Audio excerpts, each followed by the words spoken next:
Hello everyone, this is your master teacher Surabhi. How are you all doing today? Sorry, just one second. How are you all doing today? Welcome to today's session, a one-shot session on the chapter Food Security in India. ठीक है, बहुत ही बढ़िया chapter है आपका 9th standard का, जिसमें हम लोग पढ़ेंगे कि जो खाना है, जो हमारा फूड है, उसकी सिक्योरिटी कितनी इंपॉर्टेंट है. इतना इंपॉर्टेंट है कि अगर हम 10 kg चावल खरीदे तो उसके चारों तरफ सिक्योरिटी गार्ड्स होने चाहिए. नहीं, that's not what food security means. We are gonna talk about कि फूड सिक्योरिटी होता क्या है, क्यों ज़रूरी है कि किसी भी देश में फूड सिक्योरिटी हो, एंड उसके अलग अलग डायमेंशंस के बारे में पढ़ेंगे, भूखमरी हंगर के बारे में पढ़ेंगे. And it is a very sensitive topic जिसको हम अकेडमिकली पढ़ते ज़रूर है, बट आई वुड से थोड़े फीलिंग के साथ पढ़ना चाहिए तो ज़्यादा इंटरेस्ट आएगा और ज़्यादा समझ भी आएगा. Right, so we are gonna be finishing this complete chapter. अच्छी तरीके से, बेहतरीन तरीके से पढ़ेंगे तो आराम से चिलो के 1 घंटा बैठो. 1 घंटा से कम लगेगा, आराम से बैठो. And let us begin. You know me, I am your master teacher Surabhi Gupta, your social studies educator here at Vedantu. मैंने अपना बैचलर्स किया है, जस्ट सेक, अच्छा हुआ चेक कर लिया. मैंने अपना बैचलर्स किया है from lady Shri Ram college Delhi university, masters किया है from Jawaharlal Nehru university, and this is my 3rd year of teaching at Vedantu. Do not forget to give a thumbs up to this video, subscribe to the channel and share this video with your friends. ठीक है, भूलना मत. Thums up का option वही है, subscribe का option वही है, फ्री में आप कर सकते हो. Right? So before we start, let us know who are the homework superstars of the day. तो guys, when the Prime Minister quits, अगर आपको याद है लास्ट टाइम हमने जो चैप्टर किया था वो था वर्किंग ऑफ इंस्टीट्यूशंस. अगर आप लोगों ने वो चैप्टर कर लिया है और आपने मेरा वीडियो देख लिया है और होमवर्क के क्वेश्चन के आंसर्स भी कर लिए तो आपका नाम यहाँ आने वाला है. ठीक है, तो when the Prime Minister quits, the entire ministry quits. And who amongst the following is a part of the political executive? तो आपका डीसी, डिस्ट्रिक्ट कलेक्टर, सेक्रेटरी और डायरेक्टर जनरल ऑफ पुलिस जो है वो है आपके परमानेंट एग्जीक्यूटिव, और home minister है आपके पॉलिटिकल एग्जीक्यूटिव. तो let's look at the homework superstars who gave the correct answer. Agnika Panwar, Parth Malik, Ritika Jaha and Amrit Raj, जिनका नाम रियली में अमृत राज है, who are on top of the homework superstar list. Let's give them a huge round of applause. अगर आप चाहते हो आपका भी नाम यहाँ हो तो मेक श्योर कि आज के वीडियो के एंड में जो मैं आपको होमवर्क क्वेश्चन दूँ उसके आंसर्स आप मुझको कमेंट सेक्शन में ज़रूर दें. ठीक है, चलो without any delay, let us begin with the chapter Food Security in India. ठीक है, नाउ गाइज, किसी भी देश में अगर मैं आपसे पूछूं कि किसी भी देश का के लिए सबसे ज़्यादा इम्पोर्टेंट चीज़ क्या है, तो आप कहोगे कि सबसे इम्पोर्टेंट चीज़ है कि हमें कोई और कंट्री अटैक ना करे, कि हमारी आर्मी बहुत स्ट्रांग हो, हमारे बॉर्डर्स जो है वो प्रॉपरली स्ट्रांग हो जिससे कोई अंदर आके हमें मार ना दे, है ना. नॉर्मली जब हम सिक्योरिटी के बारे में सोचते हैं किसी देश के, हमारे दिमाग में यही आता है, army, police, borders, neighbours, attack, defence, right. But किसी भी नेशन के सिक्योरिटी में खाना, हम जो सिटीजन्स हैं उनको खाना अवेलेबल हो, ये भी एक बहुत ही ज़्यादा इम्पॉर्टेंट एस्पेक्ट है एक कंट्री की सिक्योरिटी पे, right.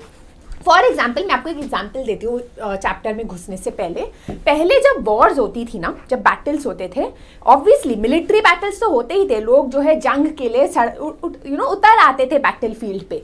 But another dimension of war use to be कि कैसे हम जो खाने की सप्लाई हो रही है दूसरे जो नेबरहुड में या दूसरे जो एनिमी कंट्री में, उसको कैसे रोके, क्योंकि खाना पानी अगर हमने रोक लिया तो वहाँ के लोग खाना पानी में भूखमरी में मरेंगे और अटैक करना ईजी रहेगा.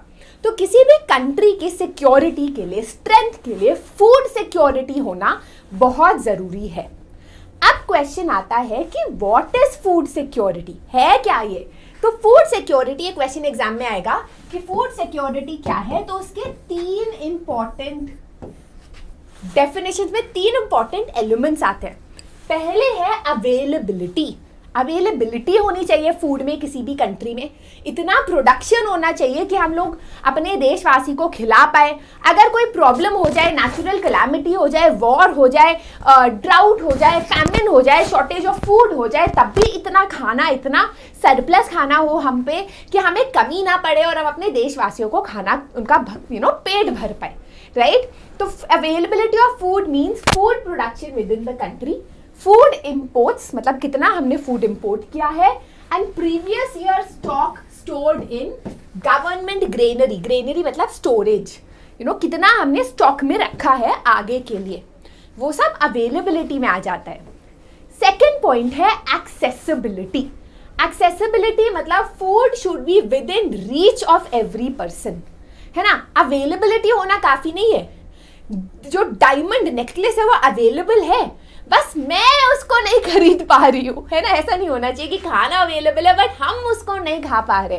तो एक्सेसिबिलिटी होना चाहिए, हर इंसान खरीद पाए, खाना खा पाए। ऐसा नहीं कि इंसान जो है वो दिल्ली में है या खाना जो है हिमालयाज में है, मतलब एक्सेसिबल होना चाहिए। थर्ड पॉइंट हो जाता है अफोर्डेबिलिटी। अगेन, खाना बहुत ज़्यादा महंगा नहीं होना चाहिए, है ना। It should be at a price point जो सब लोग अफोर्ड कर पाए और लोगों की न्यूट्रिशनल वैल्यू, न्यूट्रिशनल एक कोटा होता है वो सेटिस्फाई हो पाए। तो these are the 3 important elements of food security: availability, accessibility and affordability. ठीक है। नाउ फूड से हम कहेंगे कि किसी भी देश में फूड सिक्योरिटी है अगर food is available, if for all persons have the capacity to buy food जो अच्छी क्वालिटी का हो, and there is no barrier to access of food, accessible हो food। Now, why is food security important? एक और question आ सकता है exam में, इसके लिए आपको कुछ लर्न करने की जरूरत नहीं, आप खुद सोचो क्यों जरूरी है कि हमारे जो देश है सबका पेट भरे। एक जरूरी है कि पुअर जो सेक्शंस है, मतलब पहला जो पॉइंट है कि पुअर सेक्शंस जो पहला जो क्वेश्चन आता है, why is food security important and who are the most vulnerable. कौन है जो सबसे ज्यादा वल्नरेबल है टू फूड इनसिक्योरिटी, जो भूख जिसको ज्यादा लग सकती है because we don't have the money, accessibility. तो पहले हो गए हमारे पुअरर सेक्शंस ऑफ सोसाइटी, है ना। जो गरीब लोग होते हैं वो वैसे भी हैंड टू माउथ होते हैं, जितना वो काम करते हैं उतना कमा, जैसे 100 रुपए कमाए, 100 रुपए उन्होंने खाने में खर्च कर दिए, पेट भरने में खर्च कर दिए, सेविंग्स उनकी होती नहीं है। तो ऐसे जो पुअर सेक्शन ऑफ सोसाइटी है, बहुत आसान है कि अगर वो बीमार पड़ जाए, 2-3 दिन काम ना जाए तो पैसे नहीं होगा एंड वो भूखमरी में हो, उनको अपनी जिंदगी गुजारनी पड़े, right. So poor sections of the society might be food secure, या फिर फूड इनसिक्योरिटी हो सकती है during a calamity, during a disaster, है ना। तो जैसे अर्थक्वेक आ गया या कोई नेचुरल कैलामिटी आ गई, फैमिन आ गया, शॉर्टेज ऑफ फूड हो गया, तो production of food grain decreases, है ना। कोई डिजास्टर आता है, फ्लड आ जाता है, तो हमारी खेत जो है खत्म हो जाती है, तो प्रोडक्शन कम हो गई, तो शॉर्टेज ऑफ फूड हो गया। जब शॉर्टेज होती है किसी चीज की तो प्राइसेस बढ़ते हैं, है ना। तो प्राइसेस बढ़ जाते हैं, और प्राइसेस बढ़ जाते हैं जो पुअरर सेक्शंस ऑफ सोसाइटी है स्पेशली, वो लोग जो है फूड अफोर्ड नहीं कर पाते। Now when I say the word food, guys, here I want to bring your attention to something very important. Book में नहीं है पर मैं आपको बता देती हूँ। मैगी आती है 10 रुपए की, 12 रुपए की आती है शायद अब, है ना। मंच आता है 5 रुपए का, राइट। आप कोई कह सकता है भैया 5 मंच उठाओ, 25 रुपए का आता है, पेट भर लो। तो जब हम फूड कह रहे हैं, हम इस जंक फूड की बात नहीं कर रहे, तो शायद 2 या 3 रुपए में भी आ जाता है। We are talking about food जो एक्चुअली बॉडी को न्यूट्रिशन देती है ना। मतलब हमारा पेट लंबे टाइम तक भरती है। वी कैन नॉट से कि यार तुम मैगी खा लो और पेट भर जाएगा, मतलब अल्टीमेटली एक ऐसा फूड जो आपको हेल्दी रखेगी। तो जस्ट मेक श्योर कि आप फूड के कॉन्सेप्ट को कंफ्यूज मत हो, राइट। नाउ जब भी कैलामिटी आती है, फूड शॉर्टेज होता है, प्राइसेस बढ़ते हैं, पुअर लोग अफोर्ड नहीं कर पाते, तो उससे क्या होता है, हंगर होता है। बहुत सारे लोग एरियाज में लोग स्टार्व कर जाते हैं। एंड आई एम श्योर कि गाइस हम में से शायद कोई सोच भी नहीं सकता कि भूखमरी में कोई बैठा है ना, because we never stay hungry. हम हंग्री होते हैं, हम चिढ़ते हैं, हम गुस्सा करते हैं, but this is the reality of our country and not just our country, Asia, Africa वगैरह कॉन्टिनेंट्स में देखोगे तो hunger and starvation is quite common in certain areas, है ना। तो स्टारवेशन होता है जो जिससे फैमिन या शॉर्टेज ऑफ फूड भी होता है। अब फैमिन का मतलब होता क्या है, जो मैसिव स्टारवेशन की हम बात कर रहे हैं इसका मतलब क्या होता है। फैमिन मतलब जब बहुत ज़्यादा लोग मरने लगते हैं भूख से। I want you to imagine again guys, जब आप भूख से मर रहे हो, it's a terrible death. Second, जब आप भूख से मर रहे हो या आपको बहुत भूख लग रही है तो ऑब्वियसली आपकी बॉडी में न्यूट्रिशनल डेफिशिएंसी हो रही है ना।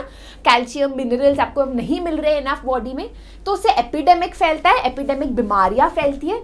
तो बीमारी फैल रही है पर लोग कुछ तो खाएंगे ना, तो कंटामिनेटेड पानी, नाली का पानी या जो भी उन्हें मिल रहा है वो पीते हैं।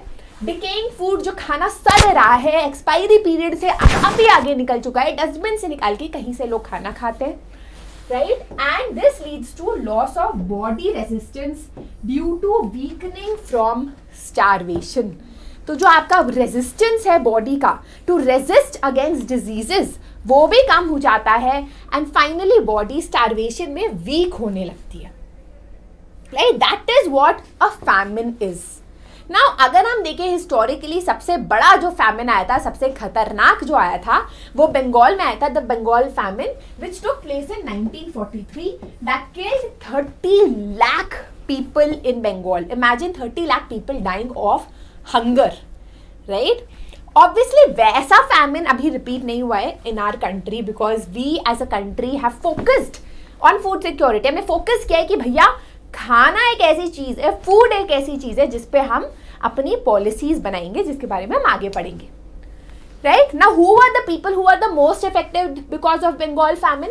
एग्रीकल्चरल लेबरर्स हो गए, फिशरमैन हो गए, ट्रांसपोर्टेशन वर्कर्स हो गए, जो आपके कैजुअल लेबरर्स, जो पुअर सेक्शंस ऑफ सोसाइटी है, जो या तो खाने के साथ काम कर रहे हैं, खाना उगा रहे हैं, एग्रीकल्चर में हो गए, या फिर जिनके पास हर रोज काम नहीं होता, सीजनल वर्क होता है, right. Now nothing like the Bengal famine has happened in India, but starvation से लोगों का मरना अभी भी कुछ रीजन्स में क्वाइट कॉमन है। जैसे आपका हो गया Kalahandi and Kashipur in Orissa, Baran district of Rajasthan, Palamau district of Jharkhand, ऐसे जो रिमोट प्लेसेस है यहाँ पर भूखमरी में लोग मर चुके हैं। बल्कि आपको बताऊँ, ये जो कालाहांडी है उड़ीसा में, इसमें एक मैंने एक बुक पढ़ी थी, बहुत अच्छी बुक थी, उसमें बताया गया था कि वहाँ पर कैसे people are so poor that जो मैंगो होता है ना, आम, उसकी जो गुठली होती है, राइट, उसका पाउडर बना के वो खाते हैं चावल के साथ। थोड़ा बहुत चावल या ऐसे ही खा लेते हैं, बहुत जब चावल भी नहीं होता।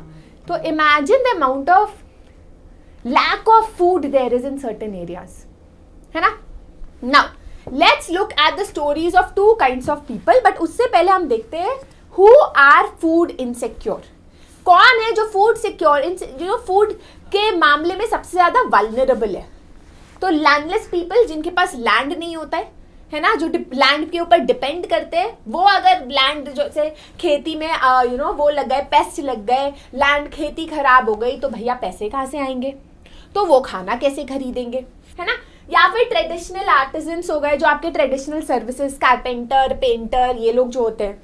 थर्ड, सेल्फ एम्प्लॉयड लोग, जो सेल्फ एम्प्लॉयड होते हैं, डेस्टिट्यूट होते हैं, बेगर्स होते हैं, ऐसे काम करते हैं कि भैया काम किया तो पैसा मिला, नहीं किया तो कोई पैसा नहीं है हाथ में, राइट। अर्बन एरियाज में कुछ ऐसे लोग जो एम्प्लॉयड होते हैं इल पेड ऑक्यूपेशन या कैजुअल लेबर मार्केट में, जैसे फैक्ट्री में जो लोग काम करते हैं बहुत कम पैसे के लिए, या फिर जो कंस्ट्रक्शन लेबरर्स होते हैं, या रोड खोद रहे हैं, वैसे वाले जो काम होते हैं, राइट। या फिर जो सीजनल एक्टिविटीज थोड़े टाइम के लिए उनको एंगेज किया जाता है, they are paid very little money, सिर्फ इतना कि वो दो बार का खाना खा सके, इतना एक्स्ट्रा भी नहीं देते कि वो बेचारे कुछ सेव कर पाए, राइट।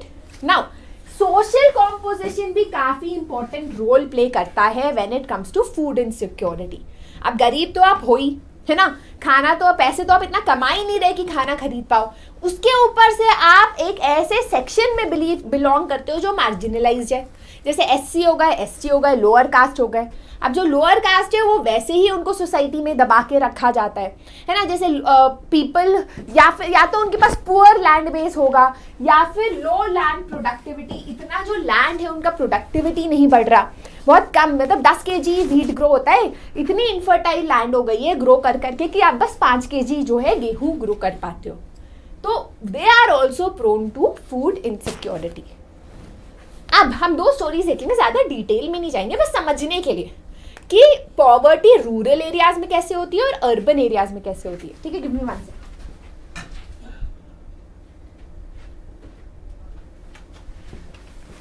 ऑलराइट, सो लेट्स, ठंड थी, एसी का थोड़ा कम करके आई हूँ, है ना, ऐसा लग रहा है कि पेंगुइन ही बन जाऊंगी मैं यहाँ खड़े होके। Okay, story of Ramu.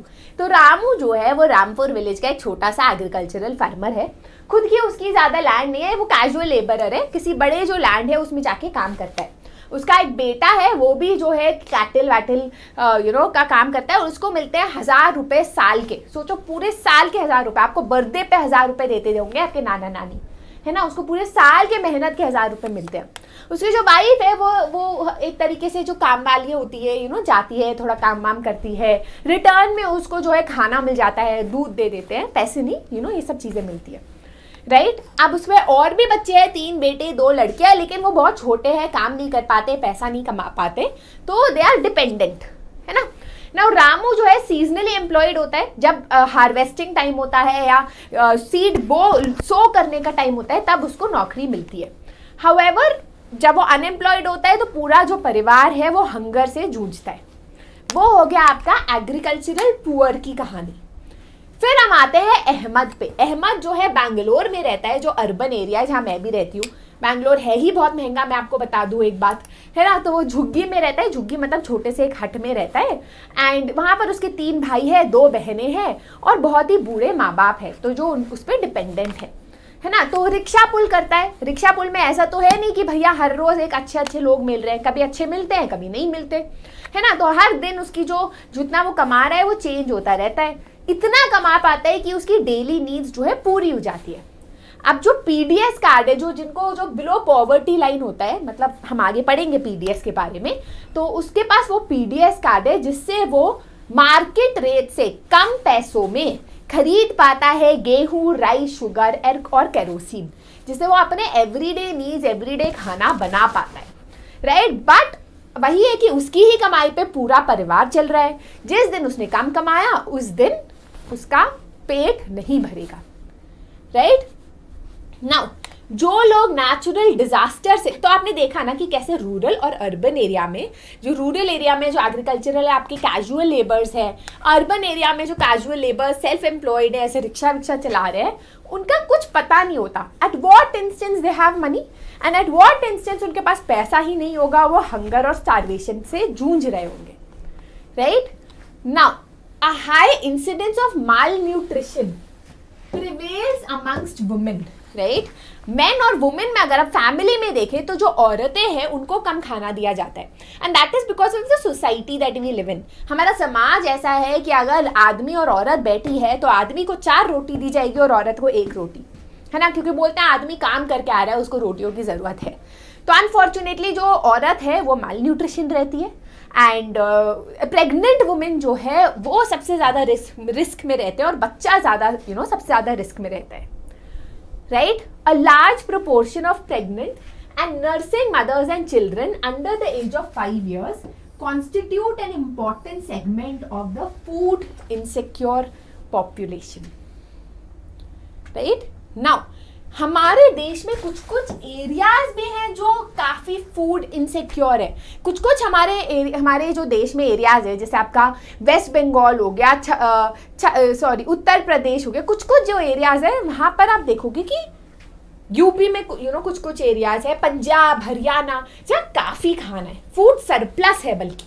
But कुछ एरियाज जो ट्राइबल एरियाज हो गए, बिहार हो गया, उड़ीसा हो गया, महाराष्ट्र कुछ पार्ट्स हो गया, जहां पर काफी फूड इनसिक्योरिटी है, खाना काफी नहीं है लोगों के लिए। तो यह हंगर मैप है इंडिया का। तो यहाँ आप देख सकते हो कि मध्य प्रदेश हो गया, एक्सट्रीमली अलार्मिंग सिचुएशन है मध्य प्रदेश की हंगर के मामले में। वैसे अलार्मिंग अगर देखें छत्तीसगढ़, उड़ीसा, महाराष्ट्र, कर्नाटका, गुजरात, राजस्थान, यूपी, वेस्ट बंगाल, है ना, काफी अलार्मिंग है। तो guys this is something that we can not take lightly, है ना। चलो, now another aspect of food insecurity is hunger. इसमें अगेन पता ही आपको कि जब हम बोल रहे हैं कि लोगों को खाना नहीं मिल रहा, तो एक एस्पेक्ट उसका है भूख लगना, hunger. Hunger is not just an expression of poverty, it brings about poverty. बहुत ही अच्छी लाइन है आपके एनसीईआरटी में, ट्विस्टी, जैसे कबीर लिखते हैं ना, पद समझ ही ना आए, वैसी लाइन है ये कि हंगर, जो भूखमरी है, उससे पता अगर आपको भूख है बहुत ज्यादा, मतलब आप खाना नहीं खा पा रहे, भूख है इसका मतलब आप गरीब हो, पर क्योंकि आप भूखे हो इसीलिए और गरीबी भी आती है। कैसे? क्योंकि आप भूखे हो तो आपका अटेंशन स्पैन कम होता है, शायद आप काम करने नहीं जा पा रहे हो, चाहे शायद आपकी बॉडी इतनी वीक हो गई है कि आप अपना नॉर्मल काम नहीं कर पा रहे हो, बीमार हो रहे हो बार बार, इम्यूनिटी लो हो रही है, स्कूल में ध्यान नहीं जा रहा तो आप एजुकेट नहीं हो पाओगे, तो आप बड़े आदमी कैसे बनोगे, राइट। तो हंगर जो है, भूख, जो भूख है, it does not just show poverty, जो भूख है उसके वजह से और पॉवर्टी होती है और गरीबी होती है।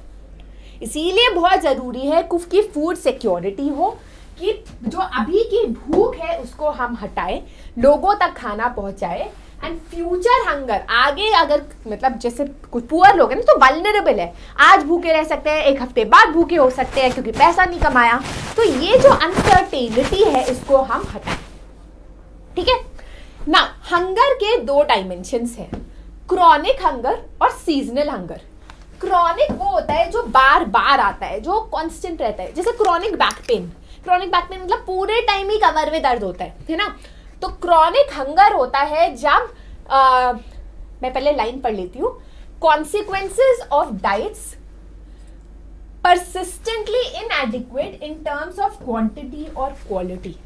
जब खाने को मिल तो रहा है but may be come quantity में मिल रहा है, या जो क्वालिटी है खाने की वो बहुत बुरी है, उसके वजह से पेट अच्छी तरह नहीं भरता, तो आप एक कांस्टेंट हंगर स्टेट में रहते हो, कांस्टेंट स्टेट ऑफ हंगर या भूख में रहते हो।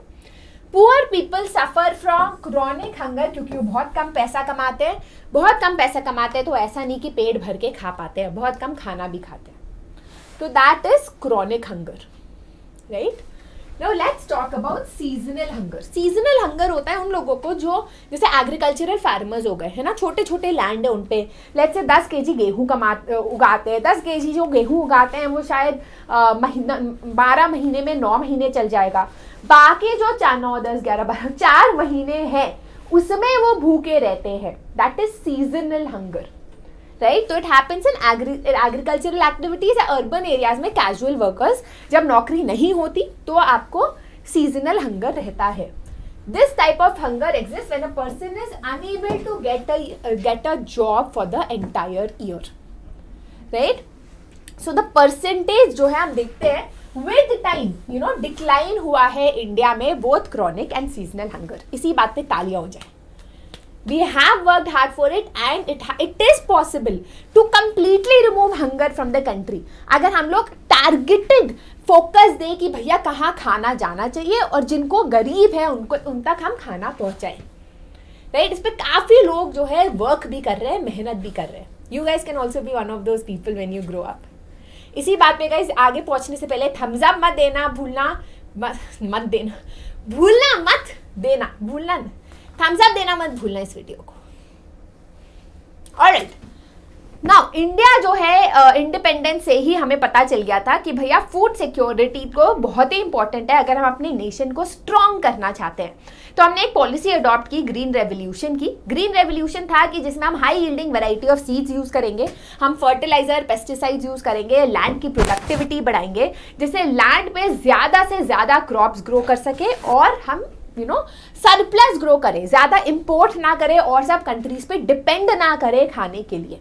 इंदिरा गांधी जो थी प्राइम मिनिस्टर, उन्होंने काफी ज्यादा मेहनत की और उन्होंने व्हीट रेवोल्यूशन भी, जिसको व्हीट रेवोल्यूशन बोलते हैं, शुरू किया इन जुलाई 1968। नाउ इतना सक्सेसफुल हुआ, ये काफी रेप्लिकेट कॉपी किया गया और सब स्टेट्स में। हाउएवर कुछ ही स्टेट्स है जो उन्होंने ग्रीन रेवोल्यूशन का फायदा उठाया, जैसे यूपी और Madhya Pradesh, right? West Bengal and UP on the other hand recorded significant production of rice. अलग अलग कहीं पर वीट ग्रो हो रहा है, डिपेंडिंग अपॉन उस टाइम की सरकार ने किस चीज पे फोकस किया, राइट? अब क्वेश्चन आता है, are we food secure now?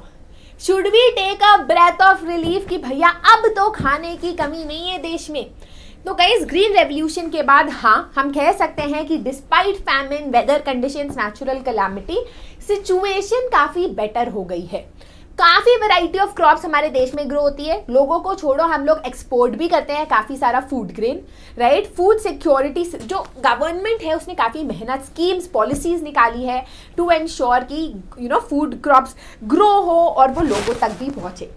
अब फूड सिक्योरिटी सिस्टम के दो एस्पेक्ट्स है। पहला है बफर सिस्टम, जिसको हम बोलते हैं सरप्लस, ठीक है? सरप्लस टू एंश्योर कि कोई कैलामिटी आया कुछ हो तो आपके पास खाना है। And second is the public distribution system, जिसको मैं कहूंगी अ सिस्टम टू चल जा eliminate hunger, to eliminate present and future hunger. हमने एक सिस्टम बनाया है पब्लिक डिस्ट्रीब्यूशन सिस्टम। पर पहले समझते हैं कि बफर स्टॉक क्या होता है। बफर मतलब सरप्लस, मतलब जैसे आपने शर्ट पहनी है, फिर आपने जैकेट पहना है, तो जो बीच का पार्ट है वो बफर है ना? जिससे अगर कोई आपको मारे तो आपको बॉडी पे ना लगे, it is protecting you, that buffer is protecting you. वैसे फूड जो है वो एक्स्ट्रा है जो हमें प्रोटेक्ट करेगा फ्रॉम कंप्लीट भूखमरी, है ना? तो जो बफर स्टॉक है it is wheat and rice, जो फूड कॉर्पोरेशन ऑफ इंडिया जो है प्रोक्योर करता है फार्मर्स से। प्रोक्योर मतलब लेता है फार्मर्स से और फिर उसको अपने गोदाम में, अपने ग्रेनरी में रखता है। इसको हम सरप्लस मतलब ज्यादा जो एडिशनल प्रोडक्शन है वो कहते हैं। नाउ द फार्मर्स को क्या किया है, फूड प्रोडक्शन, ये क्या कहते हैं, एफसीआई ने क्या किया है कि उन्होंने फार्मर्स को बोला है कि हम तुमको मिनिमम सपोर्ट प्राइस देंगे। अब ये एमएसपी क्या कॉन्सेप्ट है?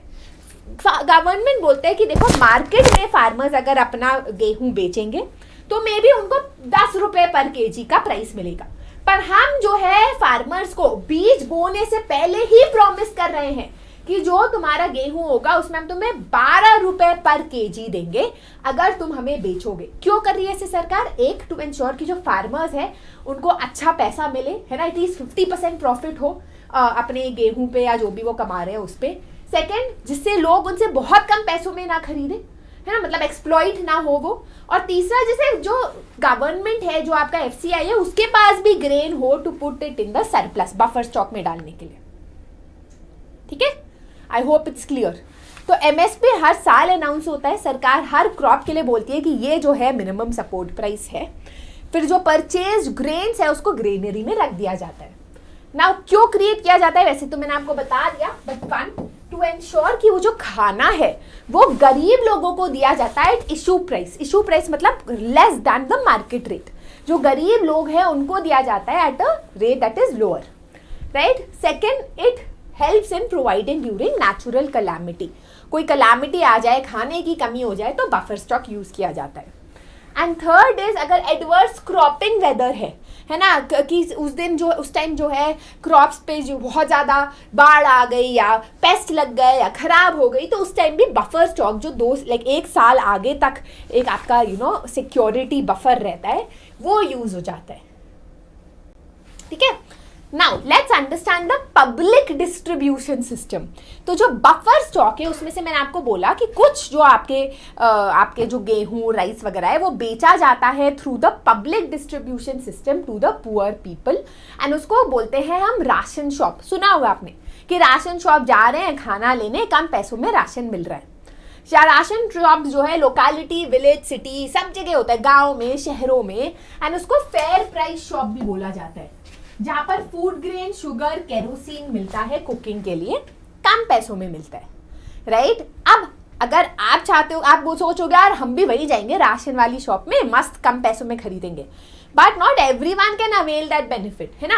गवर्नमेंट ऑब्वियसली बुद्धू नहीं है, वो उसको पता है कि लोग आ जाएंगे बस फ्री का माल सुन के या कम पैसों का माल सुन के, तो इसीलिए उन्होंने राशन कार्ड बनाया है for people who are below poverty line, वो हम आगे पढ़ेंगे, एक पर्टिकुलर इनकम लेवल पे, एंड वो लोग जो है खरीद सकते हैं for example 35 kg of grains, 5 litre of kerosene, 5 kg of sugar, इतना मिनिमम, ये नहीं बहुत ज़्यादा खरीद के कहीं और बेच रहे हैं, इतना वो मैक्सिमम खरीद सकते हैं और अपने कंजम्पशन के लिए यूज कर सकते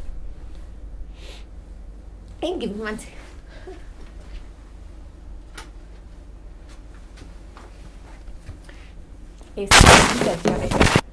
बिल्कुल ही कुल्फी जम रही है मेरी यहाँ पर। ऑलराइट, नाउ राशनिंग का जो कॉन्सेप्ट है वो एक्चुअली इंट्रोड्यूस हुआ था 1940s में, जब बंगाल फैमिन आया था। तभी हमको रियलाइज हो गया कि हाँ, हमको कोई ना कोई सिस्टम चाहिए टू इंश्योर कि थोड़ा खाना हो, अगर कलामिटी आ जाए तो लोगों तक पहुंचा पाए। This system was revived in 1960s जब ग्रीन रेवोल्यूशन आया। इतना ज़्यादा पॉवर्टी हुआ 1970s में कि सरकार को लगा कि उनको भी कुछ ऐसे स्टेप्स लेने चाहिए to alleviate hunger and reduce poverty. तो जैसे हंगर ज़्यादा, हाँ, poverty as a challenge chapter हम कर चुके हैं। तो पहला है पब्लिक डिस्ट्रीब्यूशन सिस्टम को स्ट्रेंथन किया गया टू एंश्योर कि सब लोगों को जो प्रॉपर पुअर है उन तक खाना पहुंचे। इंटीग्रेटेड चाइल्ड डेवलपमेंट सर्विसेज जो है 1975 में इंट्रोड्यूस किया, अगेन टू एंश्योर जो बच्चे हैं वो माल न्यूट्रिशन ना रहे, उनके न्यूट्रिशनल जो कोटा है वो पूरा हो। फूड फॉर वर्क ये भी इंट्रोड्यूस किया गया कि काम करो और बदले में आपको खाना मिलेगा। So over the year several new programmes have been launched, और इन प्रोग्राम्स को हम दो हिस्सों में डिवाइड कर सकते हैं, exclusive food security programme, inclusive food security programme. Exclusive food security programme mostly focus करते हैं on public distribution system, mid day meal schemes, जो खाना देने में जिन स्कीम्स में खाना दिया जा रहा है कम रेट में, कम पैसों में, वगैरह वगैरह। इंक्लूसिव फूड सिक्योरिटी प्रोग्राम्स है जो पॉवर्टी एलिविएट करते हैं, मतलब खाना नहीं दे रहे, एक तरीके से आपको नौकरी दे रहे हैं जिससे आप पैसा कमाओ और खुद उन पैसों से खाना खा पाओ, है ना। तो वो एक्सक्लूसिव कि फूड सिक्योरिटी को बाहर की तरफ से कब्जे में लाने की कोशिश कर रहे हैं, ठीक है, by insuring that you have jobs. Employment programmes जिससे कि आपके पास पैसा हो, आप पैसा कमाओ और फूड सिक्योरिटी बढ़े, ठीक है। Now some of the programmes initiated by the government जिसमें फूड का कंपोनेंट है जो एम्प्लॉयमेंट से रिलेटेड भी है, वो ये है rural wage employment programme, employment guarantee scheme, Sampoorna Grameen Rozgar Yojana, mid day meal scheme, integrated child development services. तो कुछ जैसे मिड डे मील स्कीम तो इज अबाउट गिविंग फूड, है ना, गिविंग फूड, अगर आप स्कूल आते हो तो हम आपको खाना देंगे।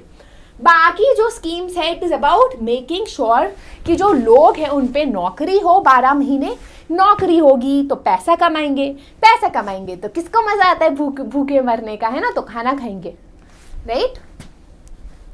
नाउ द एक्ट, ये जो सारी स्कीम्स है ये इंश्योर्स कि लोग जो है एक लाइफ ऑफ डिग्निटी जिए, क्योंकि गाइस अल्टीमेटली अगर आपके पास खाना नहीं होगा तो लाइफ ऑफ डिग्निटी मतलब विद सेल्फ रिस्पेक्ट सिर उठा के जीना भी नहीं पॉसिबल है, right. 75% of the rural population and 50% of the urban population have been categorized as eligible household for food security। ये वाले जो households हैं वो benefits avail कर सकते हैं under the PDS या कोई और scheme of the government, ठीक है। Now, what is the current status of the public distribution system?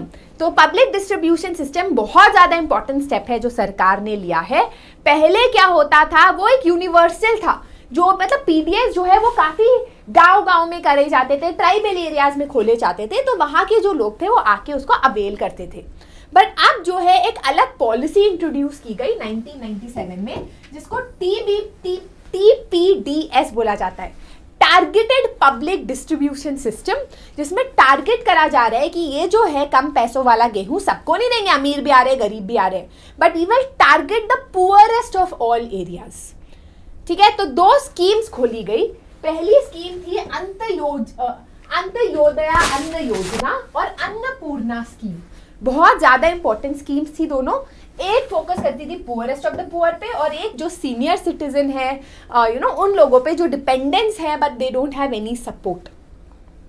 ठीक है, right. Now what are the important features of the PDS? जैसे मैंने बोला, द आइडिया इज जो खाना है उसको बेचा जाए but at a lower rate than the market so that poor can afford, गरीब उसको अफोर्ड कर पाए. सेकेंड, फूड ग्रेन्स का प्राइस कभी बहुत ज्यादा नहीं होना चाहिए, है ना, कि पता ही ना है कि मूवी खरीदने जा रहे हैं, राइस खरीदने जा रहे हैं, ऐसा भी नहीं होना चाहिए, राइट. तो इसीलिए जिससे प्राइसेस स्टेबलाइज्ड रहे तो सरकार फिक्स कर देती है. Making food available to consumers at affordable rate. Hunger, famine, भूखमरी ये सब ना हो इसके लिए. मेकिंग श्योर कि जो मतलब जैसे कुछ जगह पंजाब हो गया, बहुत गेहूं है तो वहां से गेहूं ले जाया जा रहा है उड़ीसा में जहां गेहूं कम है, तो सरप्लस जहां है वहां से डेफिसिट की तरफ मूव करना खाने को. Prices have been under revision in favour of poor households in general, right. तो प्राइसेस जो है इस तरीके से करे जाते हैं जिससे गरीब लोग उसका फायदा उठा पाए. तो ये जो पीडीएस है और एमएसपी, मिनिमम सपोर्ट प्राइस, ये दोनों सरकार ने किया है टू एंश्योर कि फूड ग्रेड प्रोडक्शन भी हो एंड फार्मर्स को सही पैसा भी मिले अपने क्रॉप्स का, और इनकम सिक्योरिटी हो फार्मर्स की, और भूखमरी, हंगर भी ना हो. But is PDS like good? उसमें कोई बुराई ही नहीं है, ऐसा हो सकता है? नहीं. ऑब्वियसली ये क्वेश्चन आ सकता है एग्जाम में, what is the drawback of the PDS system? Criticism क्या है जो पीडीएस सिस्टम के अगेंस्ट हमारे जो फिलोसोफर्स है, इकोनॉमिस्ट है, वो देते हैं. पहला जो देते हैं वो कहते हैं कि जो सरकार है वो बफर स्टॉक रखती है, बहुत ज्यादा गेहूं वगैरह, बहुत ग्रेन्स रखती है, बट डिस्पाइट ओवरफ्लोइंग ग्रेनरीज, कभी कभी ऐसा होता है कि सरकार के पास बहुत ज्यादा खाना है और फिर भी लोग भूख में मर रहे हैं. क्यों? क्योंकि सही तरीके से हम टारगेट नहीं कर पा रहे हैं, खाना नहीं पहुंचा रहे हैं, एक्सेसिबिलिटी नहीं है लोगों के पास उस खाने तक. ठीक है. सेकेंड इज कि जब बहुत ज्यादा ऐसे गेहूं आप स्टोरेज में रखते हो तो चूहे वगैरह खा लेते हैं, क्वालिटी खराब हो जाती है फूड ग्रेन्स की, लोगों तक पहुंचने की जगह चूहे ही अपना पेट भर लेते हैं. थर्ड पॉइंट इज कि जो पीडीएस को और जो मतलब एक तरीके से हैंडल करते हैं पीडीएस को, जिनका काम होता है पीडीएस के थ्रू खाना देना, वो कभी कभी corrupt activities, malpractices, bad practices करते हैं. जैसे this is something that I actually know. I knew someone when I was a kid. मतलब हम उनके घर गए थे, बट मुझे पता, ऐसे होता है ना, बड़ों की बातें सुनते हो तो आपको पता चल जाता है. तो मुझे पता चला कि वो ऐसी पीडीएस वगैरह हैंडल करते थे. तो जो राइस और गेहूं बेचना होता था उनको, पुअर लोगों को, वो मेन मार्केट में बेचते थे हाई प्राइस पे, है ना. जैसे वो 5 रुपए में बेच रहे हैं राशन वाले शॉप में, बट एक्चुअली उसका प्राइस है 100 रुपए केजी. तो मेन मार्केट में बेच दिया, और जो उससे गंदा क्वालिटी, सबसे सड़ा हुआ क्वालिटी खरीद के पीडीएस के थ्रू लोगों को देते थे. इस तरीके से people do malpractices, right. और जो लोग ऐसे से शॉप कभी कभी खुली नहीं होती राशन वाली, कभी कभी लोग लाइन लगा के भीख मांग रहे हैं, हमें राशन दो, राशन दो, बल्कि उनका हक है मांगना, है ना. बट इस तरीके से माल प्रैक्टिसेस होते हैं. अब जब हम बफर स्टॉक रखते हैं तो मैंने बोला कि बफर स्टॉक रखना वेस्टफुल भी हो जाता है. जहां पर पहुंचना चाहिए कभी कभी वहां नहीं पहुंच पाता. रखने में, स्टोरेज में कोई इंसान चाहिए टू एंश्योर वो ट्रांसपोर्ट हो, इन सब में पैसा लगता है सरकार का. That is another problem, right. अब जो एमएसपी का कॉन्सेप्ट है वो पूरे देश में नहीं है. कुछ कुछ प्रॉस्पेरस एरियाज में फार्मर्स ने जिद कर करके ले लिया है सरकार से, बट उन फार्मर्स को ही फायदा है और सब फार्मर्स को फायदा नहीं होता, राइट. अच्छा, अब ये जो एमएसपी है इससे जो है क्रॉपिंग पैटर्न भी बदल गया. क्वेश्चन आ सकता है, how has MSP change the cropping pattern of India?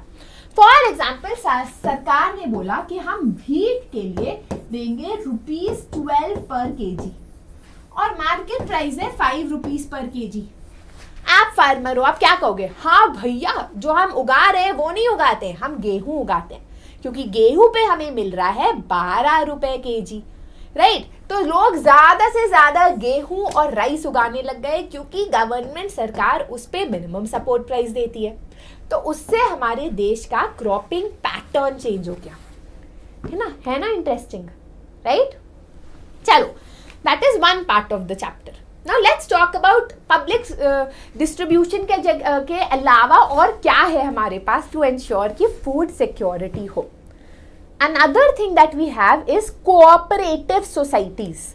Cooperative societies होती है जो डायरेक्ट प्रोड्यूसर या सप्लायर से कंज्यूमर तक जाता है.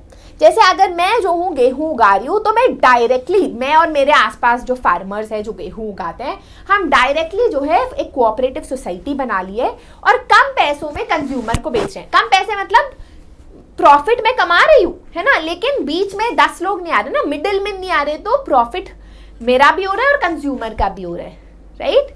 तो फॉर एग्जाम्पल जो भी फेयर प्राइस शॉप्स है, they are run by 94% are run by cooperatives. जैसे मदर डेयरी हो गया दिल्ली का, अमूल हो गया गुजरात का, right. Academy of Development Science in Maharashtra, काफ़ी एनजीओ सेटअप कर रखे हैं to ensure food security. Grain bank हो गया महाराष्ट्र का जो फोकस करता है फूड सिक्योरिटी पे, right. Now guys, I hope that after reading this chapter, after understanding this chapter with me, you will never waste food, है ना.